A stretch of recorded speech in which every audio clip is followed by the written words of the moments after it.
आज का पहले सर्वप्रथम तो सबको जय श्री कृष्ण मेरा। और जैसे मैंने पहले भी कहा था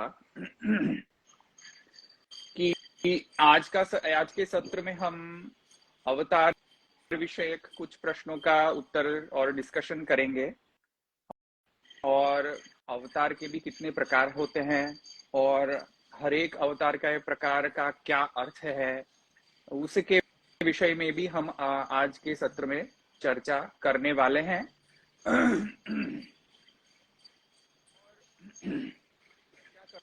करने से पूर्व में पूर्व भूमिका रूप में ये मैं कहना चाहूंगा कि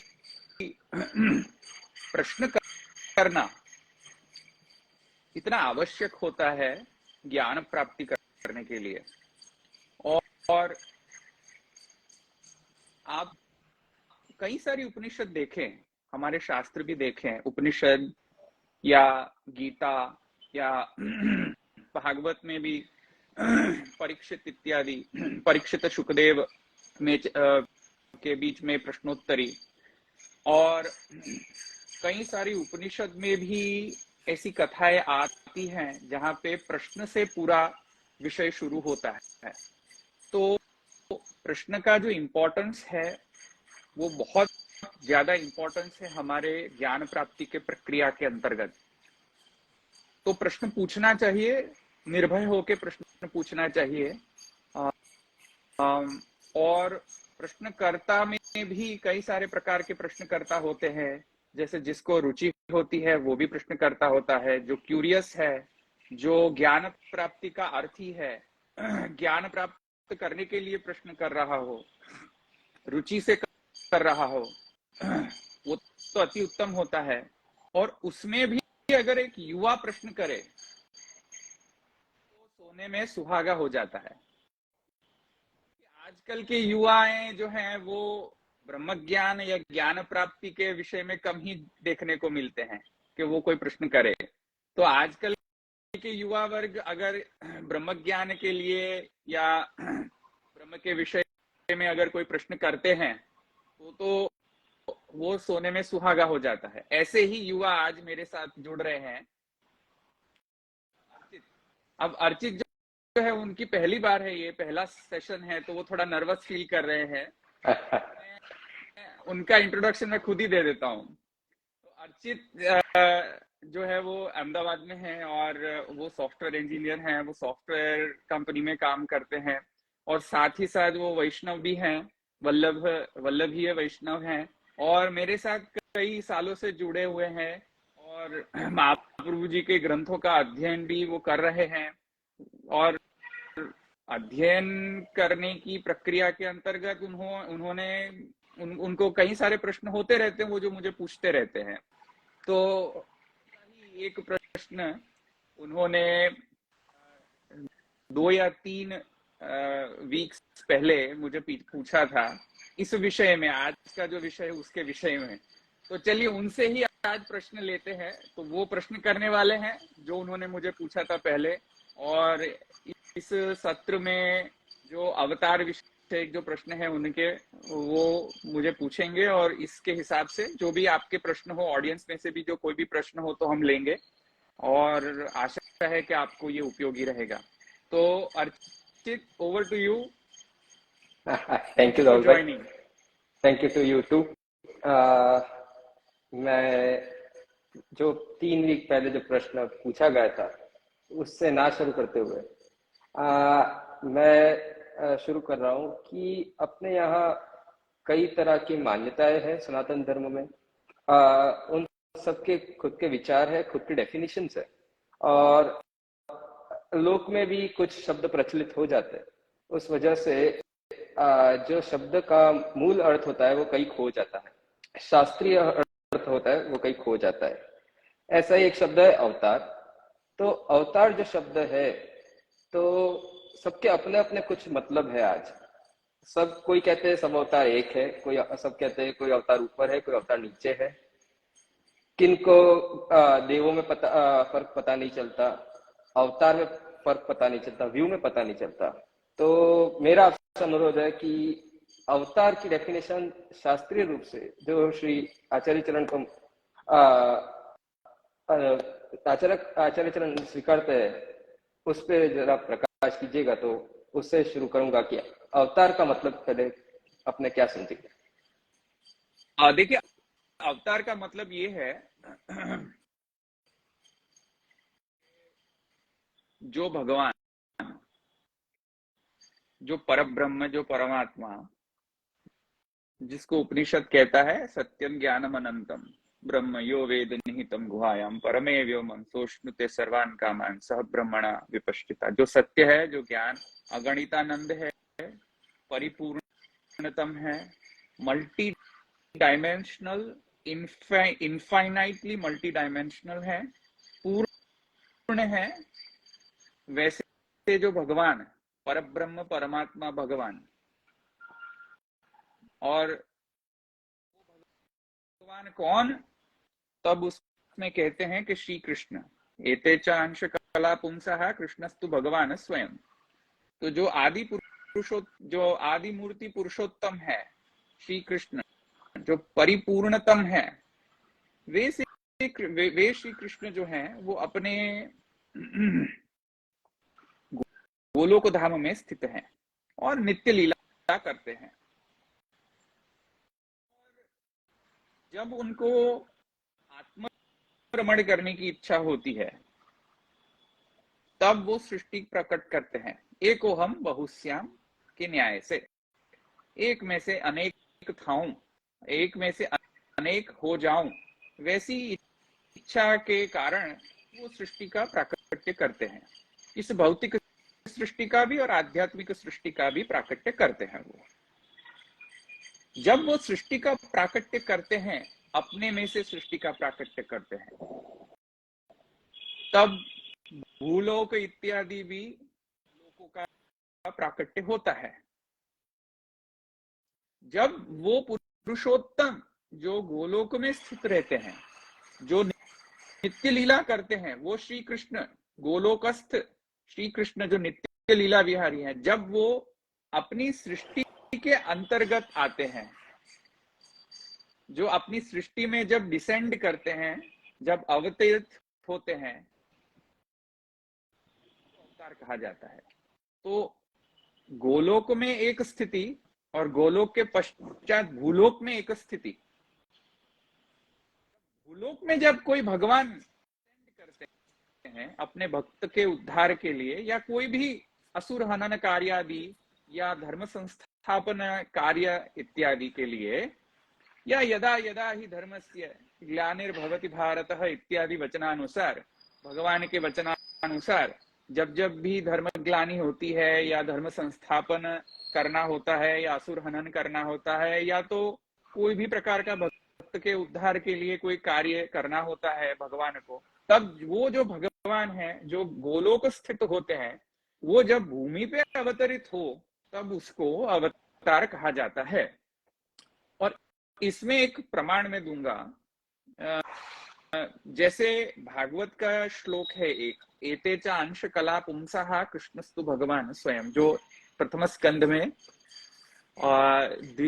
तृतीय अध्याय में, प्रथम स्कंद तृतीय अध्याय में 28वां श्लोक में उसके वह श्लोक के व्याख्यान में कई सारे भागवत के व्याख्याकार ने इस विषय में प्रकाश किया है। और उसमें वो सब व्याख्याकारों में से एक व्याख्याकार हैं वंशीधर और जीव गोस्वामी भी है, और अपने महाप्रभु जी भी हैं और गिरधर जी भी हैं इत्यादि कई सारे भागवत के व्याख्याकार हैं। उसमें से वंशीधर क्या कहते हैं, जो अन्य आचार्य, पुष्टि मार्ग के आचार्य नहीं है, अन्य आचार्य वैष्णवाचार्य, तो वो क्या कह रहे हैं कि परिपूर्णतमः साक्षात श्री कृष्ण भगवान स्वयं, माने साक्षात श्री कृष्ण जो है वो परिपूर्णतम, साक्षात श्री कृष्ण जो है वो आदि मूर्ति पुरुषोत्तम है। सब अवतार के मूल जो अवतारी हैं वो भगवान श्री कृष्ण है। ठीक है। और क्या कहते हैं वो कि असंख्य ब्रह्मांड पतिर गोलोके धामनी राजते। वो श्री कृष्ण जो है वो असंख्य ब्रह्मांड के पति हैं और गोलोक में नित्य विहार करते हैं, यह भी ठीक है। और कहते हैं कार्याधिकारम कुर्वतः सदा सद अंशास्ते प्रकीर्तिता तत् कार्यभारम कुर्वत तेषाम अंशः विदिताः प्रभोः येषाम अंतर्गतो विष्णुः कार्यं कृत्वा विनिर्गतः तान आवेश अवतारांश्च विद्धि राजन महामते। माने कार्याधिकारम कुर्वतः, भगवान को कोई कार्य विशेष करना होता हो, कोई जैसे असुर हनन इत्यादि या धर्म संस्थापन इत्यादि, या भक्त के उद्धार के लिए या भक्त के स्वरूपानंद या भजनानंद के दान के अर्थ में अगर भगवान को अवतरित अगर होना हो तो वह कार्य को सिद्ध करने के लिए भगवान अपने वैकुंठ धाम से नीचे भूलोक में पधारते हैं। जब पधारते हैं कोई भी प्रक्रिया से, उसको कहते हैं हम अवतार। अब वो अवतार के कई सारे प्रकार हैं, वो जो आज देखेंगे हम सत्र में। पर मुझे लगता है कि आपका प्रश्न का समाधान हुआ होगा। एक फॉलोअप क्वेश्चन लेना चाहूंगा। तो अपन ने जैसे जाना कि जो मूल रूप अवतरते हैं भूलोक पे कोई भी कारणवश, तो उसको अवतार कहते हैं। तो सेम टर्मिनोलॉजी सारे अवतार जो भी प्रकार है जो हम आगे समझेंगे उसके लिए भी क्यों सेम टर्मिनोलॉजी यूज की जाती है? सिर्फ अपने यहाँ भेद सहिष्णु भेद है ये रीजन सु, ठाकुर जी सु अवतार का कुछ अंश में अभेद है ये रीजन सु, किस रीजन सु हम उनके लिए भी अवतार सेम टर्मिनोलॉजी यूज करते हैं? देखिए अवतार जो है माने के नीचे आना, भूमि पे आना। अब वो कार्य कोई भी हो, माने असुर हनन कार्य हो या धर्म संस्थापन हो या भक्त के उद्धार के लिए हो, कार्य कोई भी हो सकता है। पर नीचे अगर भगवान नीचे ही नहीं आएंगे तो कार्य करना अशक्य है। वैसे खैर एक बात मैं कह दूं कि भगवान गोलोक में स्थित रह के भी जो इच्छा से सृष्टि मात्र कर सकता है, वो इच्छा से क्या असुर हनन नहीं कर सकता? कर सकते। इच्छा से भक्त के उद्धार नहीं कर सकते। इच्छा करे तो कुछ भी हो सकता है। भगवान की इच्छा है वो सर्वोपरि है। जैसे एक इच्छा से अपने आपने सृष्टि प्रकट कर ली, वैसे ही एक इच्छा से आप क्या असुर हनन नहीं कर सकते? नीचे भूमि को पधारने की आवश्यकता नहीं है भूमि पर, टेक्निकली देखा जाए तो। टेक्निकली अगर देखा जाए तो भगवान जो है सर्व कर्तुम अकर्तुम अन्यथा कर्तुम समर्थ सर्व समर्थ है। तो गोलोक में भी स्थित रह के अपना ये सब कार्य कर सकते हैं। राइट। पधारते हैं क्यों? क्योंकि लीला करनी है। तो अनायासेन हर्षात क्रियमाणा लीला चेष्टा इति लीला। तो ऐसी भगवान को चेष्टा करने या रमण करने की इच्छा है, इसीलिए भूमि पे पधारते हैं लीला करने के लिए। अन्य कोई प्रयोजन नहीं है कि क्योंकि उनमें सामर्थ्य नहीं है इसलिए उनको साक्षात पधरना पड़ता है नीचे, या उनमें कोई प्रकार का ऐश्वर्य का अभाव है इसीलिए आप नीचे पधार के काम करते हैं या कार्य करते हैं, ऐसा कुछ कारण नहीं है। आप पधारते हैं केवल लीला का आनंद लेने के लिए आप पधारते हैं नीचे भूमि पर। खैर भूमि पे पधारते हैं, जब आप भूमि पे पधारते हैं तो आपका कोई डायमेंशन प्रकट करते हैं या कोई पर्सनैलिटी का डायमेंशन प्रकट करते हैं या कोई अपने गुण को प्रकट करते हैं, कोई एकाध गुण को प्रकट करते हैं, या आप कोई एकाध माने अंश को प्रकट करते हैं अपने, या आप स्वयं जो है वो नीचे भूमि पे पधारते हो। परिपूर्ण अवतार माने विथ इज इनफाइनाइट डायमेंशंस जब आप पधारते हो तो वो कृष्ण कहलाते हैं। तो वैसे ठाकुर जी के लिए या कृष्ण के लिए हम शब्द का प्रयोग अवतार कहते हैं, वो भी सही है, किंतु जानना यह आवश्यक है कि कौन से प्रकार का अवतार है। अंश है, कला है, या आवेश है, परिपूर्णतम अवतार है, या स्वयमेव अवतारी ही माने जो साक्षात आदि मूर्ति जो पुरुषोत्तम है, जिसमें से सर्व अवतार का प्राकट्य है, वो स्वयमेव नीचे भूमि पर पधार रहे हैं। तो अवतार शब्द तो परिपूर्ण अवतार के लिए भी यूज किया जाता है, अवतारी के लिए भी यूज किया जाता है इस परिपेक्ष्य में। और अंश कला इत्यादि अवतारों को अवतार कहा जाता है, क्योंकि नीचे पदार्थ हैं लीला करने के लिए।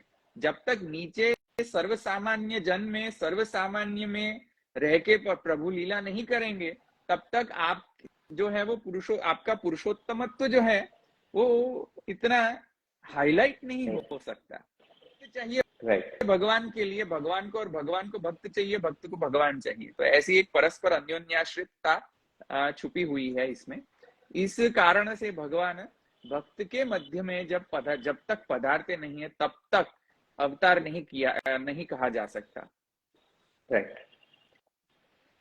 तो फिर डायरेक्टली अपने सॉरी मूल विषय पे जाएंगे। तो फिर जो आपने जैसे कहा कि अनेक प्रकार के अवतार होते हैं, तो अनेक प्रकार के अवतार में मेरे ध्यान से व्यू होता है, अंश होता है, कला होता है, आवेश का अवतार होता है और पूर्ण अवतार होता है। तो ये सब में की डेफिनेशन, ये सब क्या, इसमें क्या डिफरेंस है, क्या भेद है, इसको कैसे समझना चाहिए? व्यू का मीनिंग क्या हुआ? इफ आप अपने व्यू को एक्सप्लेन करें तो व्यू में 4 व्यू प्रसिद्ध है, तो सिर्फ 4 ही व्यू है या और भी व्यू है? तो इसमें थोड़ा बताइएगा प्लीज। देखिए, व्यू के विषय में व्यू से शुरू करते हैं, क्योंकि अवतार तो कई प्रकार के होते हैं। जैसे मैंने आपको बताया, व्यूह अवतार या अंशावतार या कला अवतार, आवेशावतार, पूर्ण अवतार, और साक्षात जो है वो आदि मूर्ति पुरुषोत्तम का अवतार। तो इतने सारे प्रकार के अवतार होते हैं। तो इस अवतार के क्लासिफिकेशन में एक प्रकार है व्यूह, जो आपने पूछा। तो भगवान जो है वो मल्टी डायमेंशनल है, इनफाइनाइटली डायमेंशनल पर्सनैलिटी है, क्योंकि वेद कहता है सत्यम ज्ञानम अनंतम। तो जिसमें अनंत हो, परिपूर्णतमता हो, जिसमें इनफाइनाइट डायमेंशंस हो, अब जो इनफाइनाइट डायमेंशनल हो, तो जब कोई का व्यक्तित्व इनफाइनाइटली डायमेंशनल हो, तब हर एक जो उसकी पर्सनैलिटी होती है, व्यक्तित्व होता है, उसको हम व्यू कहते हैं। जैसे व्यू का डेफिनेशन हम लौकिक दृष्टांत से भी हम समझे, तो व्यू क्या है? तो व्यू माने जो हम अपने साथ लेके चलते हैं, हमारे स्वरूप का पार्ट नहीं है, किंतु हम हमेशा अपने साथ लेके चलते हैं।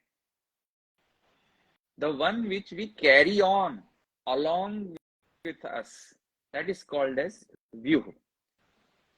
वैसे जैसे दृष्टांत में हम देखूं कि मैं जो हूं, मेरी कर्मेंद्रिय है, ज्ञानेंद्रिय है, और मन इत्यादि अंतःकरण रूप इंद्रिय है। तो कर्मेंद्रिय, ज्ञानेंद्रिय, मन इत्यादि ये सब मेरी इंद्रिय है।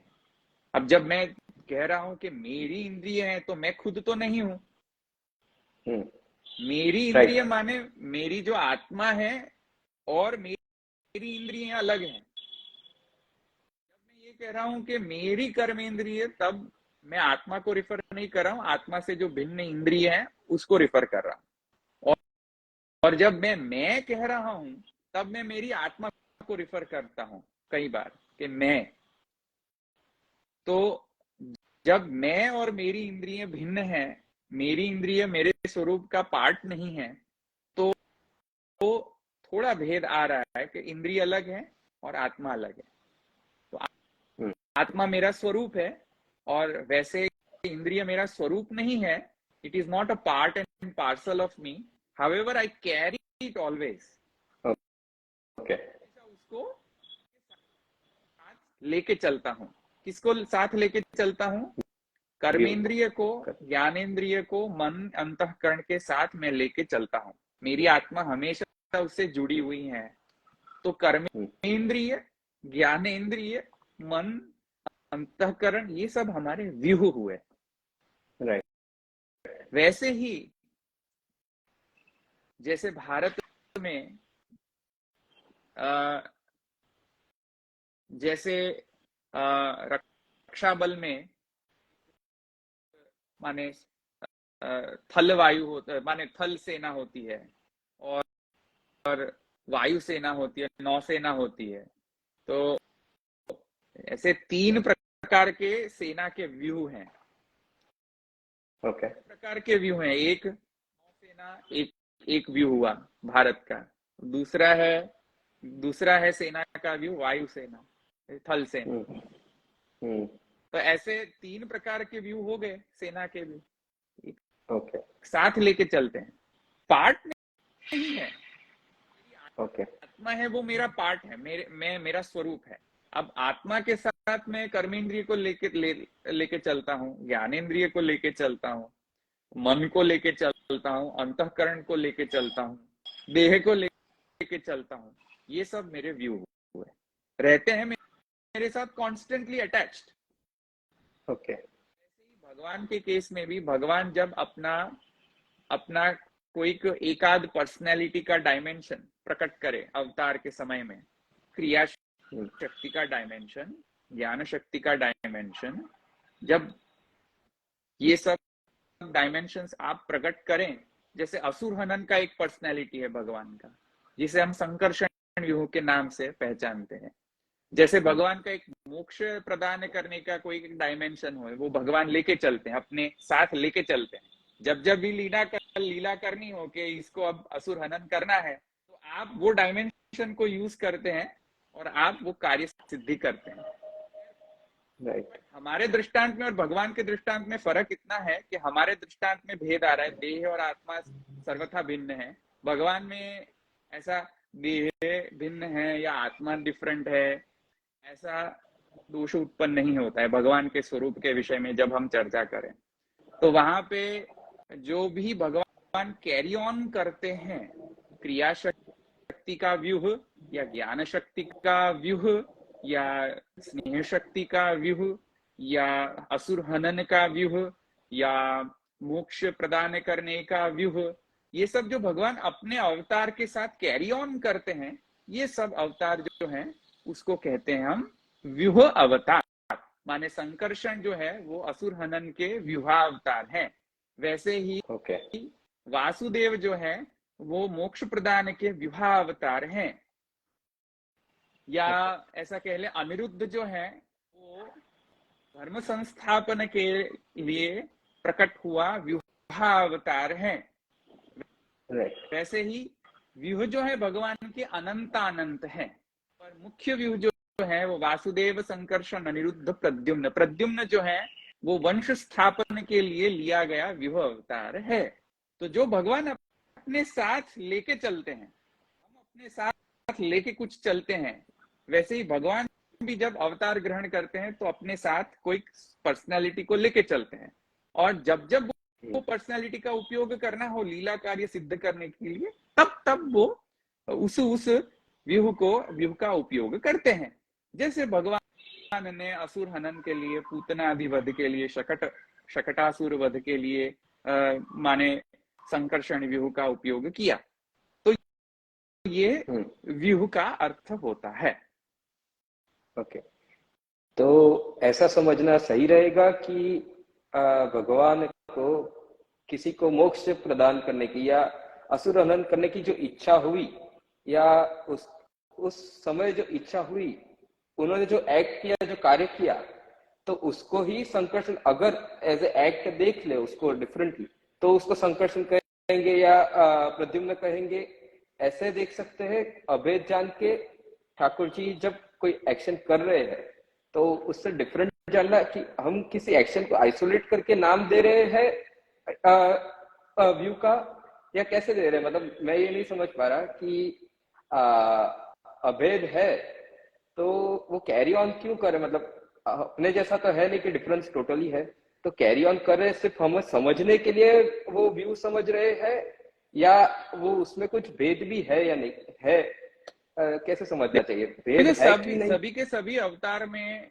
ऐच्छिक भेद तो मानना ही पड़ेगा। इच्छा के कारण, भगवान की इच्छा के कारण भगवान ने भेद का ग्रहण किया है। माने भगवान की इच्छा है, इस वजह से भगवान अंशावतार धारण करते हैं। भगवान की इच्छा है तो भगवान आवेशित होते हैं किसी में। भगवान की इच्छा है तो सृष्टि प्रकट होती है। भगवान की इच्छा है तो विवाहादि का प्राकट्य है। तो इसमें ऐच्छिक, ऐच्छिक माने जो इच्छा से प्रकट हुआ हो वो। तो ऐच्छिक भेद माने इच्छा से भगवान ने ऐसा डिजायर किया है कि मैं थोड़ा भिन्न हो जाऊं। तो ये डिजायर जो है भगवान की, जो इच्छा है भगवान की, ये तो मूल में छुपी हुई है इसमें। मूलतः इस अवतार लेने की मूल कारण जो है भगवान की मूलेच्छा है। भगवान में मूल में ऐसी इच्छा रही है कि भाई मैं ऐसे ऐसे भिन्न भिन्न प्रकारों से मैं अवतरित हूं, तो उसमें अभेद की हानि नहीं होती है। क्योंकि भगवान जब इच्छा से प्रकट होते हैं तो स्वरूपतः स्वभावतः तो अभेद ही रहता है। तो ओके। स्वभावतः अभेद और ऐच्छिक भेद, ये फाउंडेशन के बेसिस पे हमें ये सब अवतार को समझना चाहिए कि ये जो भी ओके। है वो ऐसा भी भेद नहीं है कि कोई शैतान आ गया हो या भगवान से सर्वथा कोई भिन्न ही कोई वस्तु आ गई हो। ऐसा कोई नहीं है। शैतान भी भगवान का ही अंश है। शैतान भी भगवान का ही स्वरूप के अंतर्गत एक ऐच्छिक भेद के फाउंडेशन पे लिया हुआ एक प्रकार का अवतार ही है। अब उसमें आनंदांश न हो ये अलग बात है। शैतान में आनंदांश नहीं होता है, और भगवान जब प्रकट होते हैं तब आनंदांश का प्राकट्य होता है। राइट। तो राइट। ऐसा भेद समझना चाहिए मूल में। ओके। ओके। तो ये सब जैसे पंचम स्कंद में इन सब व्यू की जो स्वरूप का वर्णन है, और दशम स्कंद में श्री ठाकुर जी के साथ दोनों जगह मथुरा और गोकुल में जो व्यू प्रकट हम्म हुए हैं, तो स्वतंत्रतः व्यू का क्या आइडेंटिटी है, और मतलब क्या स्वरूप है, और ठाकुर जी के साथ जब प्रकट हुए तब व्यू का क्या स्वरूप, उसमें दोनों में भेद कैसे जानेंगे अपन? देखिए, व्यू है तो पुरुषोत्तम नहीं है, या पुरुषोत्तम है तो व्यू नहीं है, ऐसा नहीं समझना चाहिए। ठाकुर जी के प्राकट्य के समय में भी जब भगवान आप मथुरा में प्रकट हुए या गोकुल में प्रकट हुए, तब जाके वहां पे ऐसा वर्णन मिलता है कि मथुरा में आपने 3 व्यू से प्राकट्य दिया, और गोकुल में आपने एक व्यू से आपने प्राकट्य लिया। तो उसमें भगवान है तो व्यू नहीं है, या व्यू है तो पुरुषोत्तम नहीं रह गए, ऐसा नहीं मानना चाहिए। क्योंकि मैंने आपको व्यू की डेफिनेशन बताई। Vyuha is nothing but something that we carry on forever with us, okay. जो हमेशा हमारे साथ रहता है। तो असुर हनन करने का जो कार्य है भगवान, वो अपने कार्यकाल में या लीला काल में असुर हनन किए ही हैं, अपने लीला काल में या प्राकट्य काल में या अवतार काल में। तो जब जब वो कार्य करने की भगवान को इच्छा हो तब तब वो व्यू यूज कर, जैसे अपने अपने अपना कोई फैकल्टी हो, जैसे नॉलेज की फैकल्टी हो या एक्शन करने की फैकल्टी हो, ये सब हम अपने मल्टी डायमेंशनल फैकल्टी अपने अपने में भी छुपी हुई है। अब जब हम कोई एक अपनी फैकल्टी हम यूज करते हैं कोई कार्य सिद्धि के लिए, या जब कोई एग्जाम में जाते हो तब अपनी ज्ञान की फैकल्टी हम एक्टिवेट कर देते हैं, या जब हम कोई फिजिकल एक्टिविटी करने जाए, जिम में जाए, तो हम अपना जो है वो माने एक्शन वाली जो फैकल्टी है वो एक्टिवेट कर देते हैं। तो ये जो फैकल्टीज, मल्टीपल फैकल्टीज हमारे भीतर है, वैसे ही भगवान के अंदर भी multi dimensional, infinitely dimensional faculties छुपी हुई है। अब जब वो भगवान कोई भी लीला कार्य करने के लिए जिस जिस फैकल्टी को भी उपयोग करना चाहे, भगवान आप कर सकते हो। वैसे ही लीला काल में समझना। तो ओके। वैसे ही भगवान जब मथुरा और गोकुल में प्रकट हुए, तब भगवान अपने परिपूर्णतमता को अक्षुण्ण रखते होते हुए भी आप तत्त व्यूह का उपयोग, तत्त लीला कार्य करने के लिए आप उसका उपयोग करते हो। ओके। ऐसा ऐसा समझ में ऐसा समझना चाहिए। और जब पंचम स्कंद में जो वर्णन है उसको डिफरेंस में उसको कैसे डिफरेंट समझना चाहिए, मतलब उसमें जो व्यू का वर्णन है वहां तो ठाकुर जी का आविर्भाव के साथ व्यू नहीं प्रकट हुआ है, व्यू स्वतंत्र प्रकट हुए ना। तो स्वतंत्र व्यू जब प्रकट हुए तो फिर तो उनको अलग कैटेगरी में गिनेंगे या नहीं गिनेंगे, जैसे अंश की ऐच्छिक भेद से कैटेगरी। अलग कैटेगरी गिनना हाँ पड़ेगा। हाँ, वो गिनना पड़ेगा, ऐसा राइट। है कि व्यू अलग प्रकट हो, हाँ। संकर्षण जो है वो उनका स्वरूप अलग भिन्न भी है। हम्म। संकर्षण है वो विवाह अवतार है, और राइट। ओके। बलभद्र जी का स्वरूप जो है वो आवेश प्लस विवाह अवतार का है। तो राइट। बलभद्र जी का स्वरूप और संकर्षण जो स्वरूप है, तो संकर्षण जो है विवाह अवतार है, और बलभद्र जी का स्वरूप जो है वो संकर्षण प्लस आवेश होके बलभद्र जी का स्वरूप सिद्ध होता है। तो व्यूह जो है वो पृथकतया भी प्रकट होते हैं, और स्वयं साक्षात परिपूर्णतम पुरुषोत्तम जब प्रकट हो तब उनके साथ व्यूह भी प्रकट हो सकते हैं तत्त कार्य करने के लिए। Okay, understood. हाँ, तो व्यू का पॉइंट तो अपने क्लियर हो गया है। तो फिर अंश का क्या डिफरेंस होगा व्यू से, क्योंकि अंश भी नॉर्मली तो ऐसा ही समझते हैं कि अंश भी ठाकुर जी में से प्रकट होता है, कुछ तिरोभाव होता है। तो व्यू और अंश में फिर डिफरेंस पता नहीं चल पा रहा है कि अंश में क्या डिफरेंस है, अंश की डेफिनेशन क्या होगी। देखो, अंश में ऐसा है कि अल्टीमेटली व्यू, अंश, कला, आवेश, ये सब भगवान के पार्ट है। अब तो टेक्निकली तो आप देखा जाए तो आप ये आर्ग्यू कर सकते हो कि सबके सब अंश हैं, अनलेस के हाँ। सब ने अपने परिपूर्णतमता का आविर्भाव न किया हो, तब तक तो सभी के सभी टेक्निकली तो अंश ही हैं, क्योंकि इट इज अ पार्ट। अंश मीन्स पार्ट। अब वो राइट। पार्ट हो कला रूप पार्ट, या आवेश रूप पार्ट, या व्यूह रूप पार्ट, या कोई स्पेसिफिक फैकल्टी रूप पार्ट, पर टेक्निकली देखा जाए तो अंश ये सेंस में यूज होता है शास्त्र में। टेक्निकली अंश तब कहा जाता है कि जैसे लौकिक दृष्टांत में मैं समझाऊं कि अंश माने अपने स्वरूप का हिस्सा हो, अभिन्न हिस्सा हो, उसको भिन्न नहीं किया जा सकता है। जैसे मेरी कर्मेंद्रिय है, ज्ञानेन्द्रिय है, ये सब मेरे फैकल्टीज हैं, मेरे स्वरूप का अंतर्गत नहीं आते हैं। ये माने मेरी आत्मा का स्वरूप नहीं है। ये आत्मा और इंद्रिय सर्वथा पृथक है, पर आत्मा और आत्मा के साथ ये सब इंद्रिय जुड़ गई हैं, ये बात अलग है। रहती हैं जब तक हम जिंदा रहते हैं तब तक वो जुड़ी रहती है, अलग है। आत्मा जो है वो अपना स्वरूप है।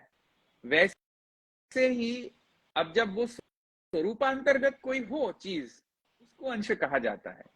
स्वरूप से पृथक हो, जैसे कर्मेंद्रिय, ज्ञानेन्द्रिय, किंतु वो हम साथ लेके चलें तो उसको व्यूह की कहा जाता है टेक्निकली, दृष्टांत में, लौकिक दृष्टांत में। ओके। वैसे ही अंश जो है वो अपने स्वरूप का पार्ट एंड पार्सल होता है। व्यूह जो है वो अपने स्वरूप का पार्ट एंड पार्सल नहीं होता है। Vyuha is something that we carry on along with us, but it is not part of our self. और अंश जो है is always a part of our self, अपने सेल्फ का पार्ट होता है वो। तो वैसे ही भगवान के अंश में, भगवान के परिप्रेक्ष्य में हम विचार करें तो अंश जो है वो भगवान के स्वरूप का पार्ट एंड पार्सल होता है। अब आप आर्ग्यू करोगे कि क्या व्यू पार्ट एंड पार्सल नहीं है? एब्सोल्युटली है। एग्जैक्टली। बट वहां पे ऐच्छिक भेद समझना चाहिए कि भगवान ने एक प्रकार की ऐच्छिक भेद, माने इच्छा से भगवान ने अपने आप को दो स्वरूप में विभक्त किया। ओके। और माने माने पतिश्च पत्नीचा भवताम, भगवान ने एक पुम रूप भी धारण किया, भगवान ने एक स्त्री रूप भी धारण किया, भगवान ने एक व्यूह रूप भी धारण किया, और भगवान ने एक अंश रूप भी धारण किया, भगवान ने एक कला रूप भी धारण किया, और भगवान ने आवेश रूप भी धारण किया। तो ये जो प्रकार की जो इच्छा से जो भगवान के अवतार का प्राकट्य है वो बेस में है, वो फाउंडेशन में समझना चाहिए। साकार ब्रह्मवाद को फाउंडेशन में रखते हुए अवतार को समझना चाहिए। साकार ब्रह्म के अगर बेसिस ना हो और अगर हम अवतार का डिस्कशन करें तो ये समझ में नहीं आएगा।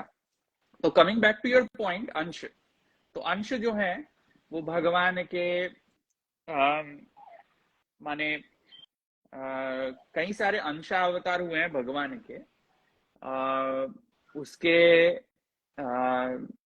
उसके अंतर्गत ये टीकाकार क्या कह रहे हैं ये भी मैं एक रेफरेंस देना चाहूंगा कि क्या कह रहे हैं कि अंशांशस्तु मरीच्यादिरंशो ब्रह्मादयः तथा।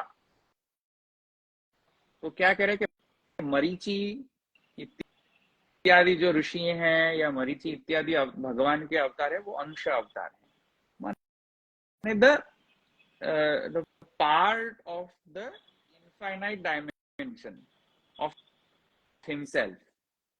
Okay. ये अंश मरीचि इत्यादि जो अंश हैं ये कह रहे हैं। और एग्जाम्पल में और भी कह रहे हैं। एग्जाम्पल में क्या कह रहे हैं कि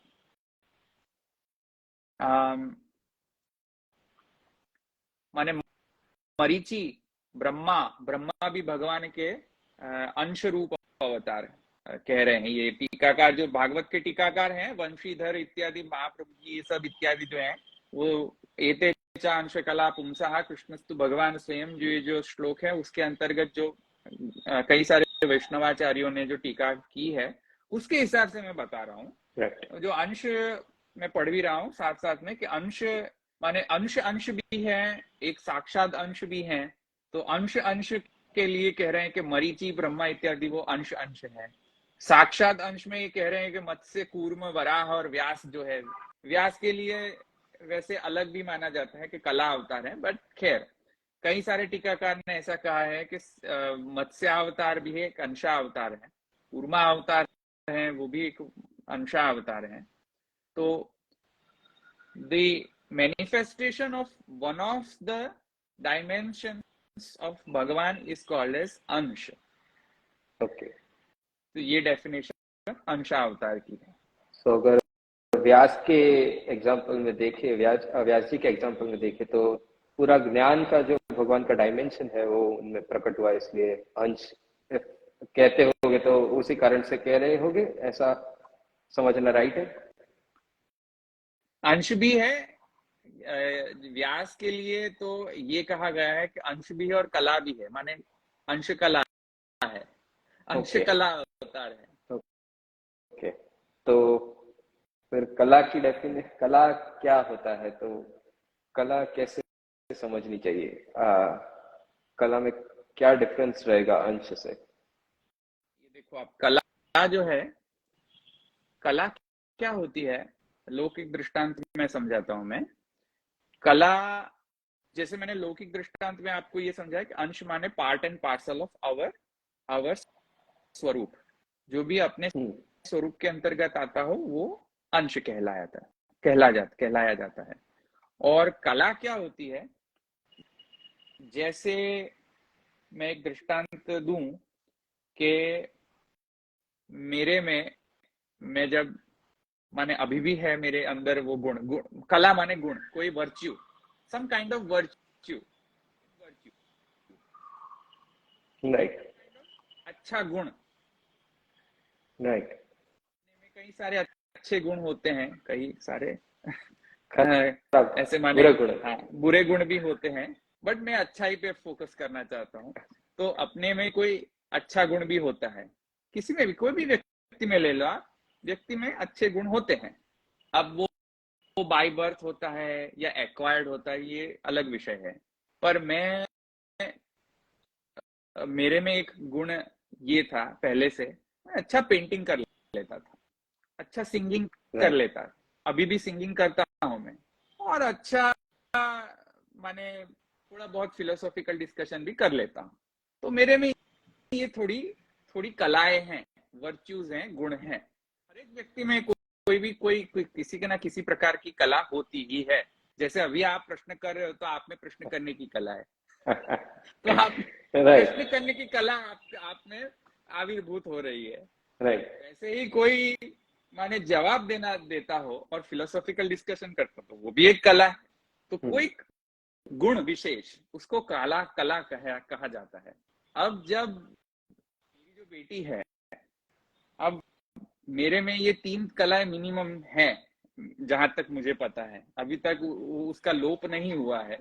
माने सिंगिंग, पेंटिंग और फिलोसॉफिकल डिस्कशन और फिलोसॉफिकल रीडिंग, फिलोसॉफी के बारे में रीडिंग करना, ये 3 मेरे में है। थोड़े अभी भी वर्चूज बाकी रह गए हैं।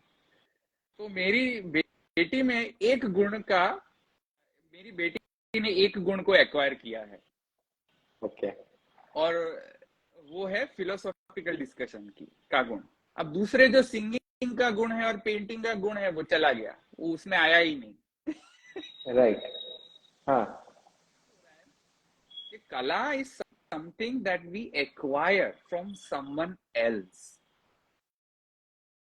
कला is something either we acquire which is not part and parcel, हमारे स्वरूप का पार्ट एंड पार्सल नहीं है, अंश नहीं है माइंडेड, पर हम किसी से इंस्पायर होके या बाय बर्थ डीएनए की वजह से या इनहेरिटेंस से या किसी को देख के या किसी से इंस्पायर होके या किसी से सीखने से या गुरु द्वारा सीखने से, जब हम किसी गुण को एक्वायर करते हैं, प्राप्त करते हैं, तब उसको कला अवतार कहा जाता है। वैसे ही भगवान के केस में भी जब भगवान का कोई स्पेसिफिक गुण या भगवान का कोई स्पेसिफिक वर्च्यू,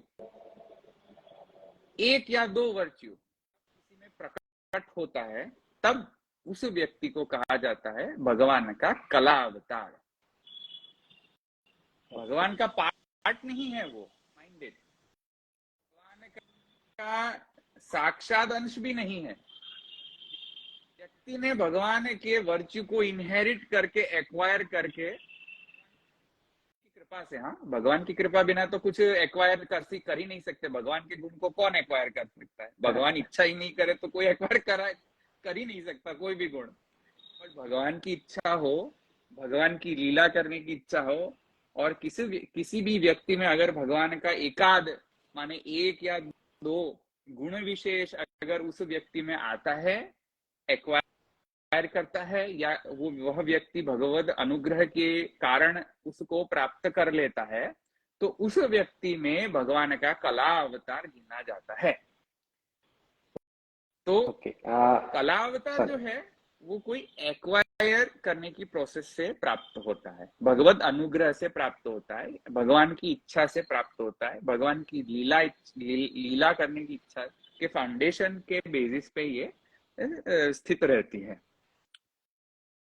जैसे पर अगर मैं और एक एग्जांपल दे दूं कला का, जैसे मैंने अपने बेटी का एग्जांपल दिया कला के बारे में कि मेरे में 3 कलाएं हैं, बट मेरी बेटी में सिर्फ मेरा एक ही कला का माने एक ही कला आई है मेरी बेटी में, मेरे में से।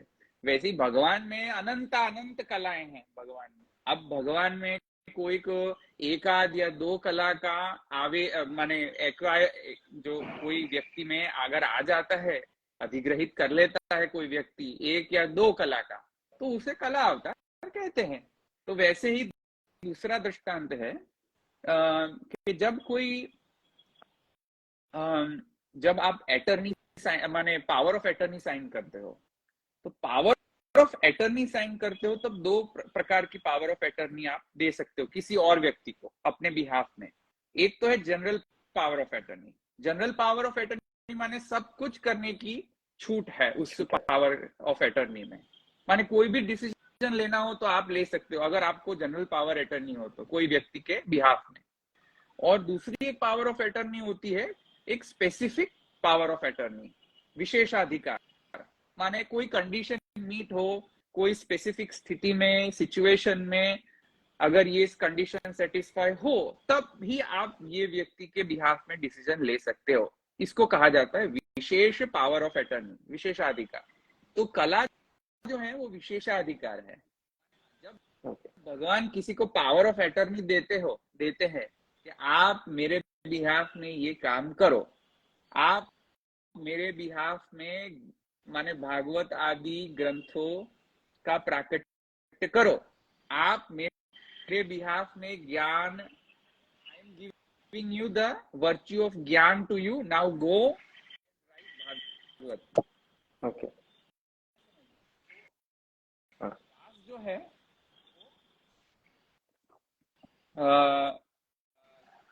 कला अवतार है भगवान के, ज्ञान कला अवतार है। ओके।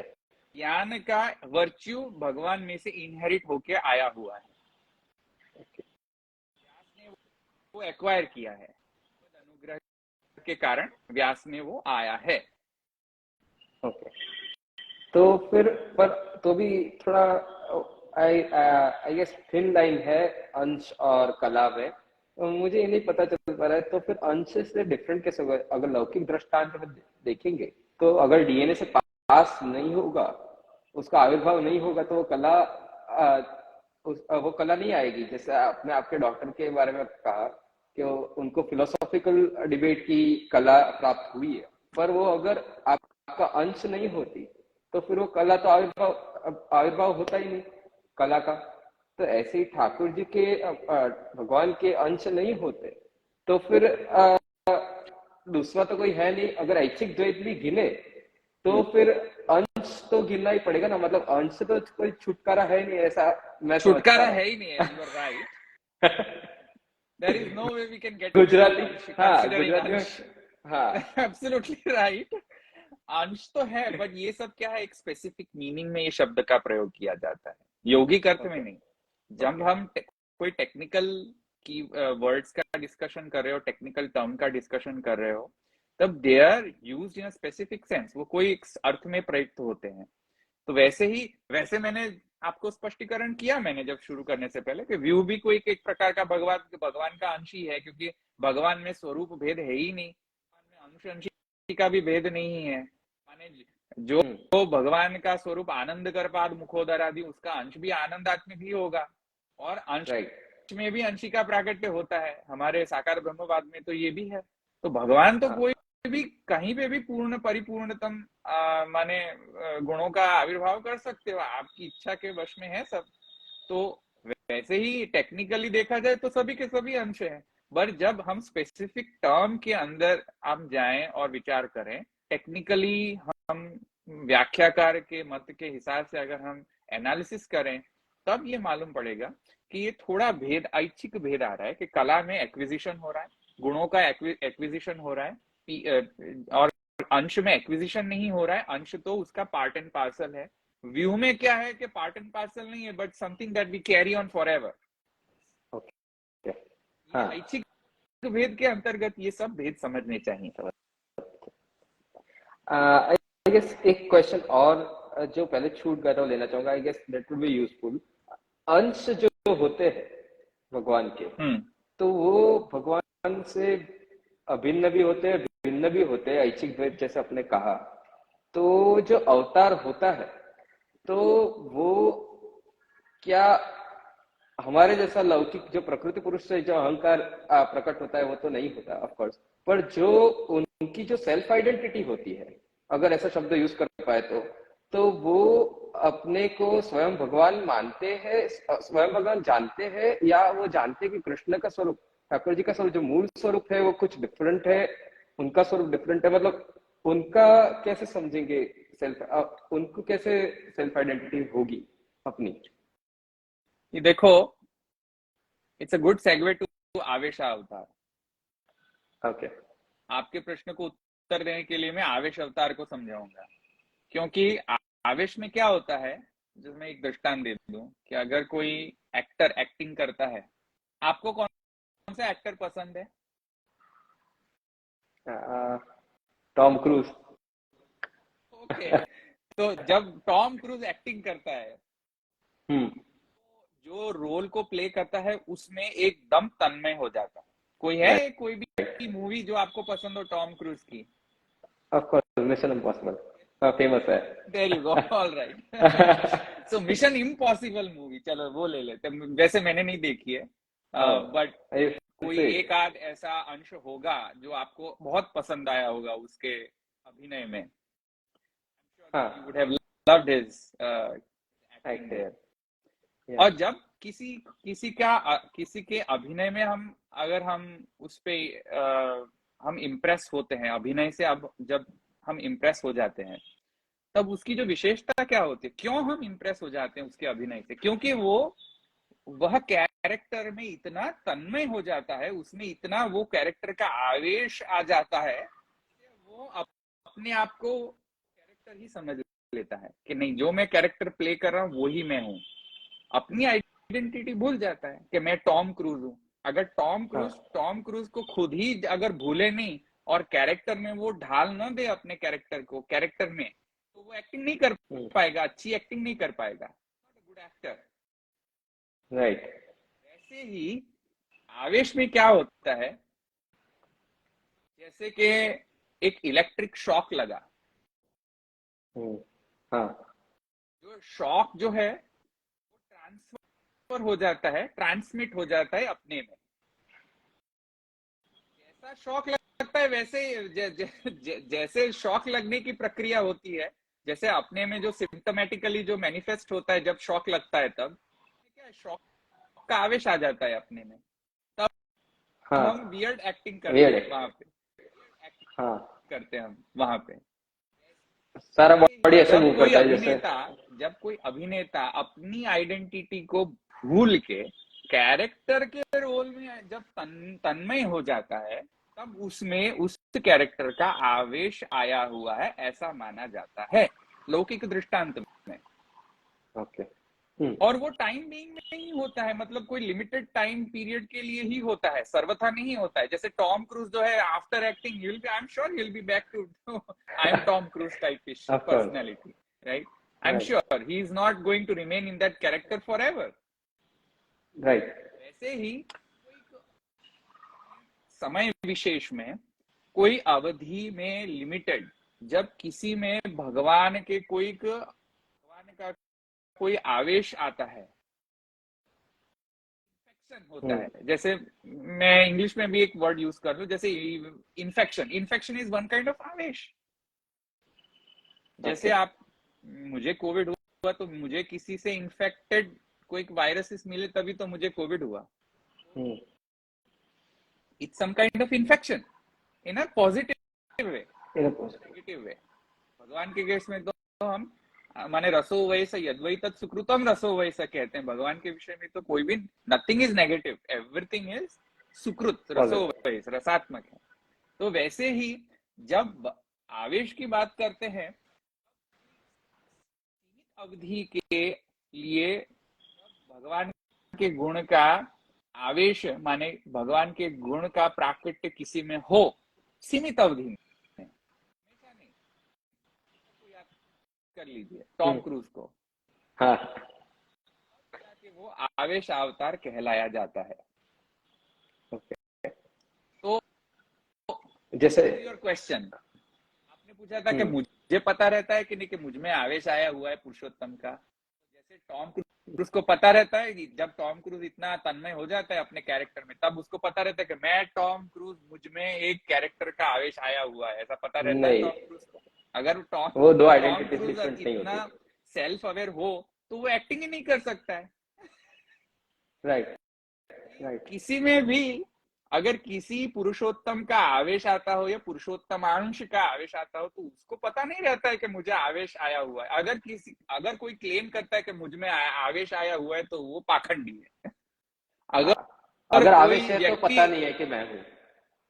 व्यक्ति ऐसा क्लेम करता है कि मुझ में कोई आवेश आया हुआ है, तो इसका मतलब ये कि वो व्यक्ति पाखंडी है।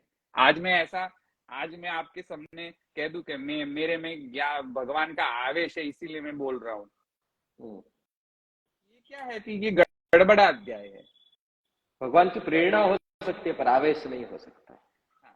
तो वैसे ही संकर्षण जो है, उसमें भगवान पुरुषोत्तम श्री कृष्ण का आवेश आता है लीला काल में, भगवद अनुग्रह के कारण। संकर्षण को व्यूह भी कहते हैं और आवेश भी कहते हैं। संकर्षण में ये दोनों सेटिस्फाई होते हैं क्राइटेरिया। संकर्षण जो है वो भगवान का व्यूह भी है और व्यूह के अंदर भगवान अवधि के लिए आविष्ट भी होते हैं, पुरुषोत्तम का आवेश। तो गीत इत्यादि में हम देख सकते हैं कि अक्षण्वताम फलमिदम न परम विदाम सख्य पशु ननु निवेश तयोर वयस्यैहि वक्त्रम व्रजेश सुतयोः। माने दो मुखारविंदों का दर्शन हमें हुआ। भाई एक ही मुखारविंद है वहां पे, दो कहां से? और एक ही व्यक्ति के दो मुखारविंद कैसे हो सकते हैं? वहां पे पुरुषोत्तम आवेश है संकर्षण के अंदर। इसकी वजह से माने दोनों के एक ही जाना है। हाँ, दोनों दो मुखारविंद है पर किंतु एक ही का दर्शन हो रहा है, राइट, क्योंकि पुरुषोत्तम आवेश है। तो संकर्षण को तो नहीं मालूम होगा ना कि मुझे अंदर पुरुषोत्तम का आवेश हुआ है।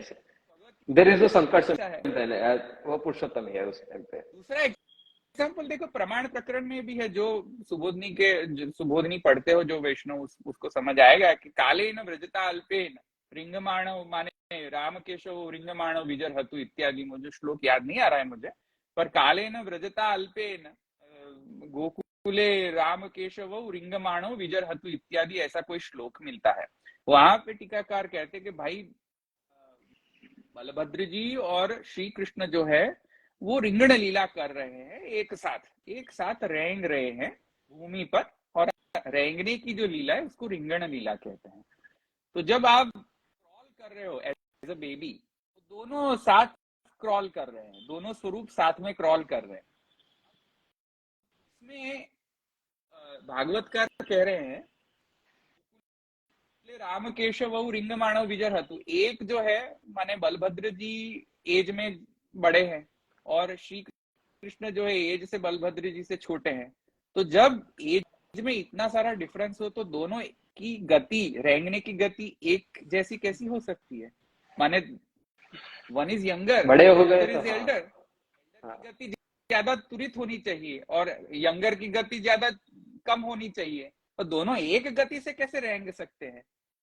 वहां पे टीकाकार महाप्रभु जी जो है उन्होंने कहा कि नहीं, वहां पे बलभद्र जी में पुरुषोत्तम आवेश है, आवेश है, इसीलिए दोनों की गति एक समान है। तो क्या हो जाएगा कि एक एल्डर है, बलभद्र जी एल्डर है और भगवान जो है वो छोटे हैं, तो छोटे की गति धीमी होनी चाहिए और बड़े की गति तुरंत होनी चाहिए। तो राम के रिंगमाणव विजर हेतु कैसे जस्टिफाई करेंगे? एक साथ हो ही नहीं सकता रिंगमाणव विजर हेतु। It is impossible, physically impossible. How can two babies with a totally different ages can crawl at the same speed? Right. So आवेश, in short, आवेश का मतलब है the qualitative acquisition of the qualities. गुणात्मक माने अधिग्रहण होता है किसी में, और कला में क्या होता है? Amount, quantity. एक या दो क्वांटिटी या एक लिमिटेड अमाउंट में ही एक्विजिशन होता है गुणों का। ओके, तो और स्पेसिफिक टाइम पीरियड के लिए। आवेश में स्पेसिफिक टाइम पीरियड है, कला में अवधि निश्चित नहीं होती है, अवधि ज्यादा भी होती है, पर आवेश में तो एक निश्चित अवधि के लिए ही वो गुण का अधिग्रहण होता है। Acquisition of the qualities happens for only limited period of time. तो आवेश का नियम ऐसा है और कला का नियम ऐसा है। कला में है अमाउंट और आवेश में है क्वालिटी। हाँ, अमाउंट, क्वालिटी, राइट। ओके, सो कई सारे प्रश्न आए हुए हैं। हाँ, श्योर। हीना बहन कह रहे हैं consider that especially when something unique or extraordinary occurs, or that wrong? As you mentioned, these terms are used in a specific sense. Can we consider that especially when something unique or extraordinary occurs? See, समग्र सृष्टि भगवद अंश है, technically speaking. तो हम लोग भी भगवान के कोई तो अवतार हुए ही हुए। क्या है, we जब हम ब्रह्मवादी दृष्टिकोण रखें कि हाँ जो कुछ भी हो रहा है वो ब्रह्म की इच्छा से हो रहा है, ब्रह्म ही ब्रह्म कर रहा है, ब्रह्म की ही एक लीला की करने की इच्छा है, इसीलिए हम सब कोई ऑर्डिनरी चीज कर पा रहे हैं, तो हाँ उस परिप्रेक्ष्य में yes you can say something unique और something extraordinary occurs is because of him. But can you identify what is extraordinary? Can you define what is extraordinary? Can you define what is unique? Because unique is a relative term. Because extraordinary is a relative term. तो अगर साकार ब्रह्मवाद के basis पे हम देखें तो सभी का सभी कुछ जो है ब्रह्म का अंश ही है. हम भी ब्रह्म के अंश हैं. तो उस हिसाब से तो हमें टेक्निकली मानना चाहिए कि हाँ एब्सोल्युटली एवरीथिंग इज ब्रह्मात्मक, सर्वम खल विदम ब्रह्म. उस बेसिस को ध्यान में रखते हुए एक लीला के रूप में एक भेद भी समझना चाहिए, जो मैंने यहाँ पे समझाया कि इससे एक पृथक भी प्रकार का अंश कला अवतार रूप भगवान का अवतार हो सकता है, जिसमें आनंदांश the quantity of the bliss is far greater than our anand, far greater than what we have. Taittiriya Upanishad में आनंद की मात्रा की गणना है. तैत्रीय उपनिषद में आनंदवल्ली में, उसमें गंधर्वों का आनंद की मात्रा, मनुष्यों की आनंद की मात्रा, स्वर्ग में रहे देवताओं के आनंद की मात्रा, अंश कला विभु अवतारों में जो आनंद की मात्रा, और परिपूर्णतम श्री कृष्ण में जो आनंद की मात्रा, वहां तक आनंद की गिनती की हुई है तैत्रीय उपनिषद में. तो उस हिसाब से तो हम सब भगवान के अवतार हुए. डिफरेंस क्या है? हमें बहुत छोटी मात्रा में भगवान का आनंदांश प्रकट होता है, देवताओं में थोड़ा ज्यादा आनंद अंश का प्राकट्य होता है. और इन सब भगवान के जो अवतार हैं, जो 24 अवतार है, अनंत अवतार जो है, उसमें आनंदांश का जो आनंदांश की जो मात्रा है वो ज्यादा रहती है मनुष्य के कंपैरिजन में. That answers your question, Hina Ben. All right, there is another question, Priyan. Priyan, I don't know how do you say your name. I think in Kala only one particular quality is incarnated like Vyas, while in Amsha a whole part of Bhagavan is incarnated like Kurma and not just one single quality like in Kala. Absolutely correct. Bingo. I got it. Basically the only thing is कि आप incarnation शब्द का प्रयोग न करें, क्योंकि incarnation का अर्थ होता है, ये क्रिश्चियनिटी से बोरोड एक टर्म है. माने इनकारनेशन माने कि कोई फिजिकल बॉडी को अधिग्रहित करना. तो भगवान के अवतारों में फिजिकल बॉडी का दोष नहीं आता है, क्योंकि भगवान के अवतारों में आनंदात्मक वपु होता है. तो वहां पे कार्नल नहीं है. कार्नल माने the one which is physical, incarnal माने के to acquire the physical body. के अवतारों में हम ये शब्द का प्रयोग नहीं कर सकते, इनकारनेशन शब्द का प्रयोग नहीं कर सकते, क्योंकि भगवान का जो शरीर है वो फिजिकल शरीर नहीं होता है. भगवान का शरीर जो है वो ब्लिसफुल होता है, आनंदात्मक होता है. तो इनकारनेशन की जगह हम मैनिफेस्टेशन शब्द का प्रयोग करें इंग्लिश में, या अपीयरेंस का शब्द का प्रयोग करें तो बेहतर रहेगा.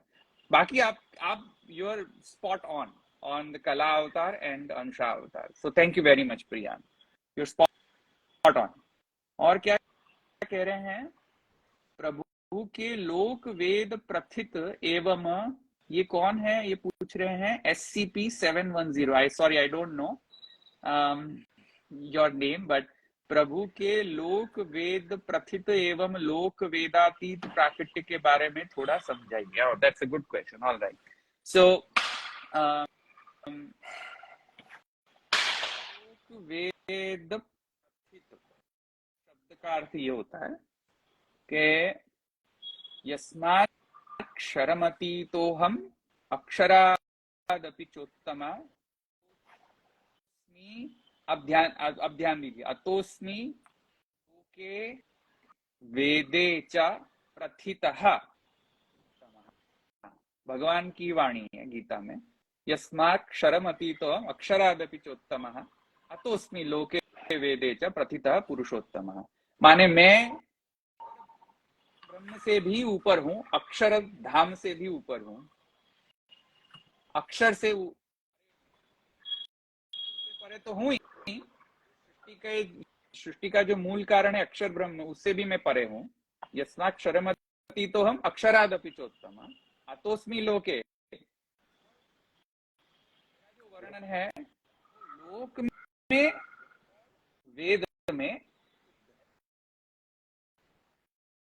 वैसे प्रसिद्ध भगवान का जो वर्णन है पुरुष, वैसे प्रसिद्ध पुरुषोत्तम का, जिसमें पुरुषोत्तम के बारे में क्लियर कट वर्णन किया हो, जैसे यस्माक्षरमती तो हम अक्षरादपि चोत्तम इत्यादि वर्णन, जैसे सत्यम ज्ञानम अनंतम ब्रह्म यो वेद निहितम लोक वेद प्रसिद्ध, वेद में जिसका वर्णन मिलता हो, जैसे माने ना हम वेद ही न तपसा न दाने न नेज्यया इत्यादि वचन जो के बारे में है, पुरुषोत्तम के बारे में है, जैसे माने आनंद कर पाद मुखोदरादि इत्यादि, पूर्ण गुण विग्रह इत्यादि, ये सब जो है भगवान का वर्णन वेद में प्रसिद्ध है। भगवान कैसे हैं वेद में क्लियरली डिस्क्राइब्ड है, पर इसके साथ भगवान का एक और भी डायमेंशन है।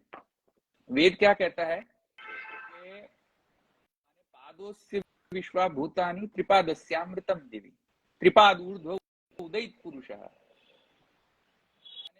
भगवान इनफाइनाइटली डायमेंशनल है, जितना भी भगवान का वर्णन करो यतो वाचो निवर्तन्ते अप्राप्य मनसा, you can never describe the entirety of the Bhagwan's qualities, neither Veda are capable nor any scripture is capable to fully describe qualities of that Parabrahman.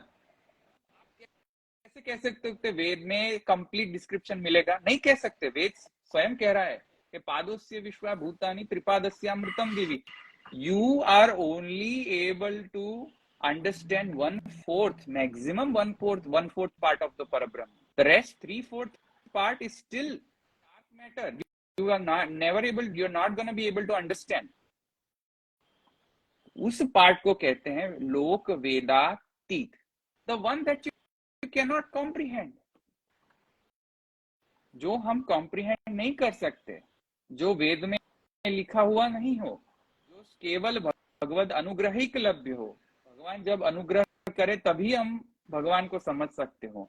वो अनुग्रहिक लभ्य जो भगवान का स्वरूप है, जो केवल भक्त के लिए ही भगवान आप अपने स्वरूप का प्राकट्य करते हो, उस स्वरूप को हम कहते हैं लोक वेदातीत।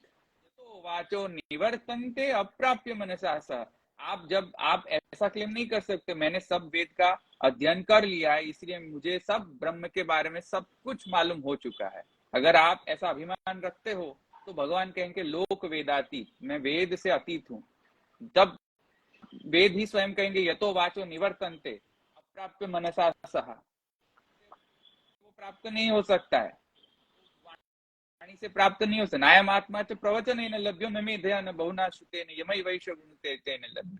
पढ़ने से कोई ब्रह्म प्राप्ति नहीं हो जाए, पढ़ने से कोई ब्रह्म ज्ञान प्राप्त नहीं हो जाता है। तो इफ यू रिस्ट्रिक्ट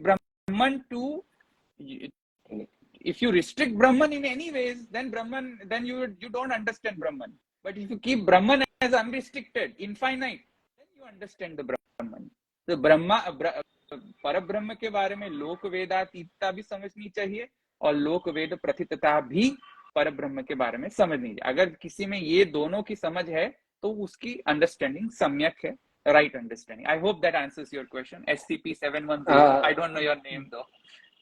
धवल भाई, my question, just to clear it up, हमारे पुष्टि मार्ग में स्पेशली ये थोड़ी भ्रांत धारणा है कि लोक वेदातीत का स्थल जो है थोड़ा ऊपर है, लोक वेद प्रतीत का स्थल थोड़ा नीचे है। तो स्वरूप में क्या डिफरेंस है, क्या नहीं है, तो वो थोड़ा अगर ले लेते तो अच्छा रहेगा, क्योंकि वो क्या है कि कुछ गलत समझ ना आ जाए, इसलिए जस्ट फॉर दैट। नहीं, ये अच्छा क्वेश्चन है। व्यक्ति देखिए, भगवत प्राकट्य जब हुआ गोकुल में और मथुरा में, तो व्यक्ति तो एक ही है, दो व्यक्ति का प्राकट्य नहीं है। प्राकट्य ये दो है, दो जगह है, पर व्यक्ति एक ही का प्राकट्य है। क्योंकि भगवान जो है वो अगर इच्छा से सृष्टि प्रकट कर सकते हैं तो क्या सेल्फ रेप्लिकेट नहीं कर सकते? क्या कर सकते हैं अपने आप को सेल्फ रेप्लिकेट? तो भगवान तो व्यक्ति तो एक ही है, पर भगवान अपने कौन से डायमेंशन को एक्टिवेट कर रहे हैं? लोक वेद प्रथित वाला डायमेंशन जो वेद में वर्णित मिलता है वो, या भगवान ऐसे डायमेंशन को एक्टिवेट करते हैं जिसका वर्णन लोक में प्रसिद्ध नहीं है या वेद में भी लिखा नहीं है? तो दोनों पॉसिबल है। तो इसमें ऐसा भेद नहीं करना चाहिए कि ओहो लोक वेद प्रथित जो लोक वेदातिथि सर्वोत्तम है, श्रेष्ठतम है, और इसकी वजह से लोक वेद प्रथित जो है वो थोड़ा छोटे हो गए। ऐसा भेद नहीं समझना चाहिए। व्यक्ति एक ही है, तो व्यक्ति को अप्रिशिएट करना चाहिए, भगवान को अप्रिशिएट करना चाहिए। भगवान के दोनों गुण हैं, लोक वेद प्रथितता भी है और लोक वेदातीतता भी है। वो दोनों को अप्रिशिएट करना आना चाहिए पुष्टि भक्तों को। तो समिट अप ऐसा कह पाएंगे कि जो गीता कह रहे हैं वो भी वो लोक वेद प्रथित वो भी स्वयं भगवान ही है, जो सच्चिदानंद पूर्ण सच्चिदानंद है, और यहाँ जो गोकुल में लीला कर रहे हैं वो भी स्वयं पूर्ण सच्चिदानंद भगवान ही है। सिर्फ लोक वेद में जितना जानते हैं कि वो मोक्ष देते हैं या धर्म का संस्थापन करते हैं, वो वहां पे दिखाया है, यहाँ पे नहीं दिखाया। यहाँ पे भक्त के साथ रमण है।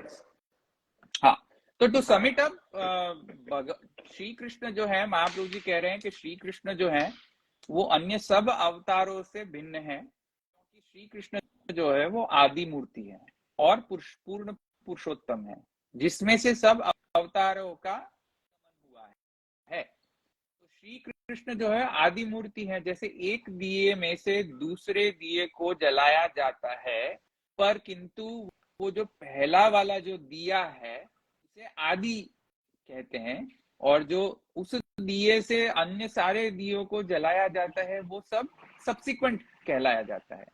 तो जो दिए में से अन्य दिए का प्राकट्य हो उसको आदि कहा जाता है। वैसे ही श्री कृष्ण जो है वो आदि मूर्ति है, सब अवतारों के आदि में है। श्री कृष्ण जो है वो अवतारों का मूल है। नारायण का भी अवतार श्री कृष्ण में से हुआ है, और नारायण के तत्पश्चात, क्योंकि नारायण जो है वो सर्वावतार निधान है, तो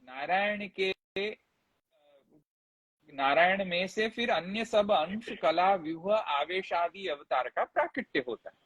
और पुरुषोत्तम स्वयमेव जो है वो लीला करने के लिए किसी संकर्षण इत्यादि में भी साक्षात आवेश हो सकता है पूर्ण पुरुषोत्तम का, जैसे गोकुल में हुआ संकर्षण में लीला में। वैसे तो श्री कृष्ण जो है वो अवतारी सभी के सभी आचार्य मान रहे हैं। माने सहजानंद स्वामी भी कह रहे हैं, स्वामीनारायण संप्रदाय के श्री कृष्ण जो है वो सर्वशक्तिमान है, सर्वा अवतार अवतारी हैं उनके शिक्षा पत्र में। वैसे ही वीर राघवाचार्य कहते हैं, वंशीधर कहते हैं, श्रीधर स्वामी जो माने मायावादी है वो भी कह रहे हैं कि श्री कृष्ण जो है वो आदि मूर्ति है। और कई सारे वैष्णवाचार्य, सब वैष्णवाचार्य, मध्वाचार्य इत्यादि सब वैष्णवाचार्य का तात्पर्य जो है, इवन मधुसूदन सरस्वती जो मायावादी शंकराचार्य है वो भी कह रहे हैं कि श्री कृष्ण जो है वो उससे कोई, श्री कृष्ण से कोई श्रेष्ठ कोई मैंने अभी आज तक नहीं देखा है कोई देव। तो श्री कृष्ण जो है एते च अंश कला पुंसा कृष्णस्तु भगवान स्वयं, वो भागवत भी कह रहा है गीता में, यस्माक्षरमति तो हम अक्षरादपि चोत्तम अतोस्मि लोके वेदे च प्रथिता पुरुषोत्तम। साक्षात भगवान की वाणी है कि मैं पुरुषोत्तम हूँ। अब कोई आके कहे कि नहीं नहीं ये पुरुषोत्तम नहीं, हमारे XYZ आचार्य पुरुषोत्तम है, तो वो तो कोई प्रमाण नहीं है। ऐसे कई सारे संप्रदाय वो जो क्लेम करते हैं कि हमारे आचार्य पुरुषोत्तम, कृष्ण पुरुषोत्तम नहीं है। वो कृष्ण को कोई देव गिनते हैं या कोई माने क्षुद्र देवता गिनते हैं। ये कई लोग तो प्रमाण नहीं है, गिनते हैं या शास्त्रीय इमेजिनरी गिनते हैं। हाँ। और कोई प्रश्न? एक सेकेंड, एक प्रश्न कोई है? एक मिनट। मैं एक बार चेक कर लूं। हाँ, a bhakt would, Hina Ben कह रहे हैं, a bhakt would usually say and consider that a person or situation has come to me as Bhagavan himself to help him out of the situation, so that an Avesh avatar of Bhagavan. I see what you're saying. I see what you're saying. उनका प्रश्न है कि आवेश है उसको verify कैसे करना। I guess कि इस सिचुएशन में तो हमने जैसे पहले डिस्कस किया था कि प्रेरित हो सकते हैं, ऐसा गिन सकते हैं। आवेश की कुछ आई गेस कोई कुछ मात्राएं होगी जिससे हम गिन पाएंगे कि आवेश ही है। देखो आप, मतलब ये थोड़ा टफ क्वेश्चन है हीना बेन आपका, पर I will still try to answer that. Verify कैसे करें कि किसी में भगवान का आवेश है? तो ब्रह्मवाद के फाउंडेशन में तो सभी के सभी में, सभी का सभी में भगवान का ही आवेश रहता है, तो उसी हिसाब से तो सभी में भगवान का आवेश है। पर खैर, टेक्निकली आवेश नहीं है या है, इसका डिसीजन कैसे ले सकते हैं? पहले नंबर 1, शास्त्र में क्या कहा गया है, शास्त्र द्वारा प्रमाणित है कि नहीं। जैसे आज मैं कह दूं कि मेरे में पुरुषोत्तम का आवेश है आज, तो क्या आप प्रामाणिक है ये कहना? अगर कोई कह रहा है कि मेरे में पुरुषोत्तम का आवेश है, मतलब कि वो पाखंडी है। जिसका आवेश हुआ हो वो खुद नहीं कहेगा कि मेरे में मैं और पुरुषोत्तम भिन्न है। जैसे मैंने आपको पहले समझाया, जिसका आवेश हो उसको कैसे पता चला कि मुझमें इसमें इसका आवेश है, मतलब कि वो झूठ बोल रहा है, वो पाखंडी है। तो जब कोई व्यक्ति ऐसे अपने आप को क्लेम करता हो कि मैं पुरुषोत्तम, भगवान का एक आसुरी संपद के लिए कहा गया स्टेटमेंट है कि ईश्वरोहम अहम भोगी आढ्योपि जनवान अपि कोन्योस्ति सदृशा मया। भगवान कहते हैं कि आसुरी जीव का एक लक्षण ये है कि अपने आप को माने मैं ईश्वर हूं ऐसा गिनता है आसुरी जीव, कि हम ईश्वर हैं, मेरे जैसा कोई है ही नहीं। ईश्वर ओहम, मैं ईश्वर हूँ। अहम भोगी, मैं भोगी हूँ, मुझे धरा हो सब प्रसाद, ईश्वर को धराने की जरूरत नहीं है। हम भोगी आड्यो भी जनवान भी कौन्योस्ति सदृश, मेरे जैसा कोई कौन है दुनिया में? कोई नहीं है। तो अगर ऐसी किसी की मनोवृत्ति होती है तो वो ईश्वर डेफिनेटली समझना कि वो ईश्वर का आवेश नहीं है, भगवान का आवेश नहीं है। Hope that helps. Any other question? Priyan Arjan ने लास्ट में क्वेश्चन किया है कि Ramanujis consider Krishna as an avatar and amsha of Vishnu, so do they accept Krishna as Adimurti? Ramanujis consider Krishna as an avatar and ansh of Vishnu, so do they accept Krishna as Adimurti?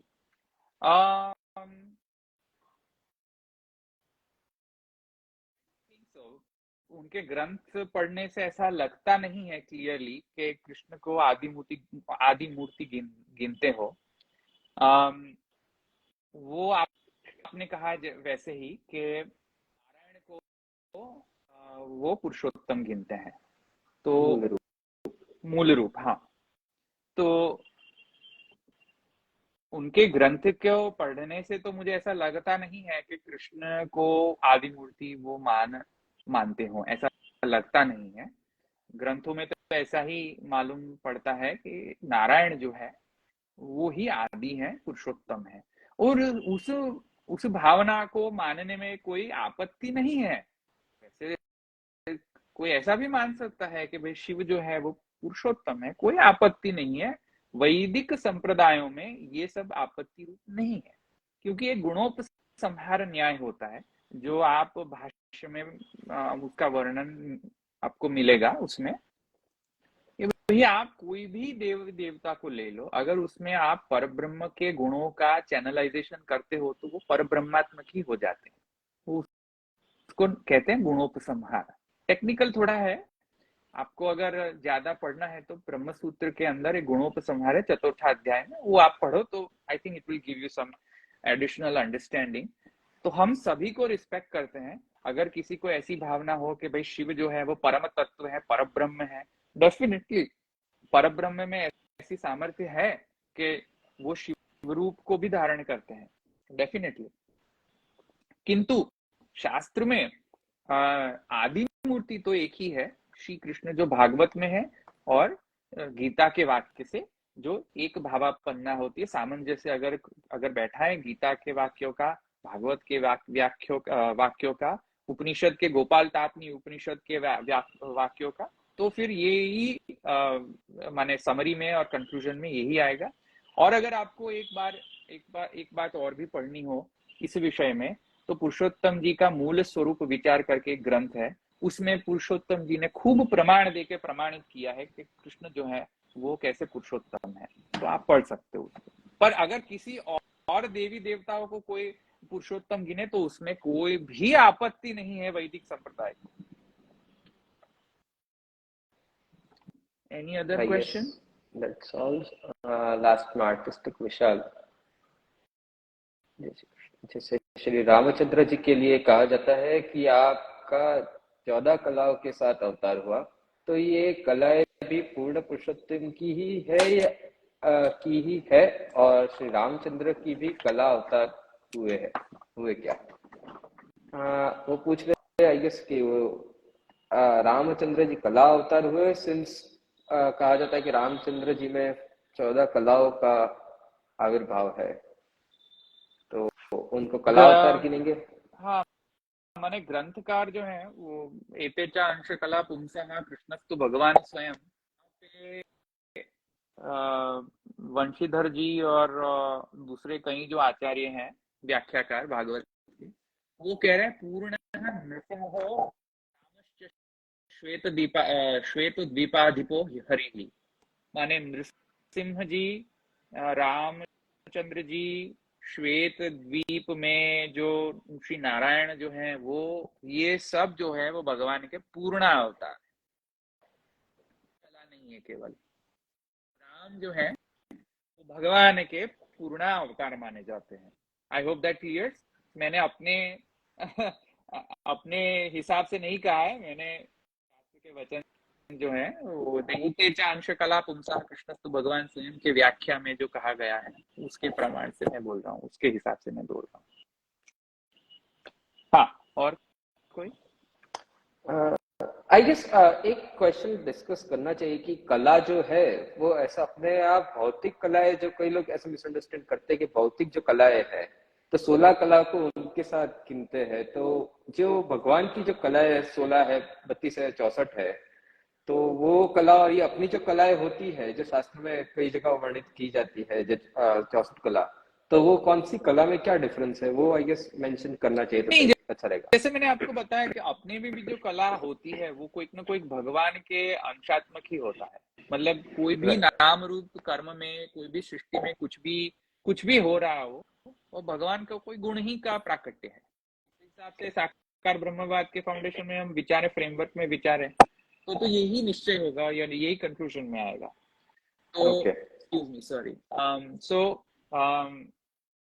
जो भगवान में और हम में, हमारी कलाओं में और भगवान की कलाओं में एकमात्र डिफरेंस है कि भगवान जो है अनंत कलावान है, और हम में कोई एकाध कला का माने हमको एकाध कला की प्राप्ति होती है, और शायद कला या शायद कला अंश या शुद्रांश भी कह सकते हैं कि हम में ऐसा होता है। भगवान में तो he is the source of कला।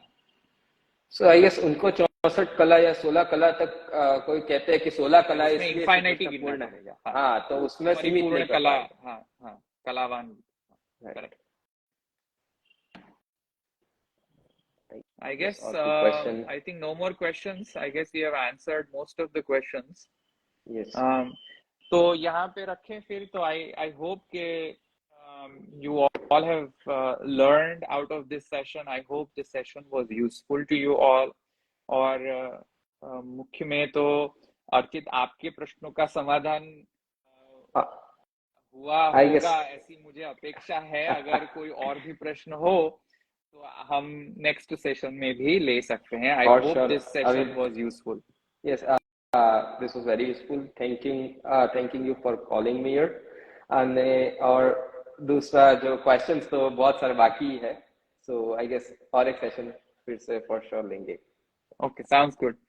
और सभी दर्शकों को और जो भी श्रवण किया, जिन्होंने प्रश्न पूछे, खूब खूब धन्यवाद। ऐसे प्रश्न करते रहिए, युवाओं को प्रश्न करने चाहिए, इसीलिए हम इंस्टाग्राम पे आए हुए हैं, जिससे you all can get a platform to ask your questions. So please ask your questions next time. And until next time we meet, thank you very much and सबको जय श्री जय श्री कृष्ण. कृष्ण.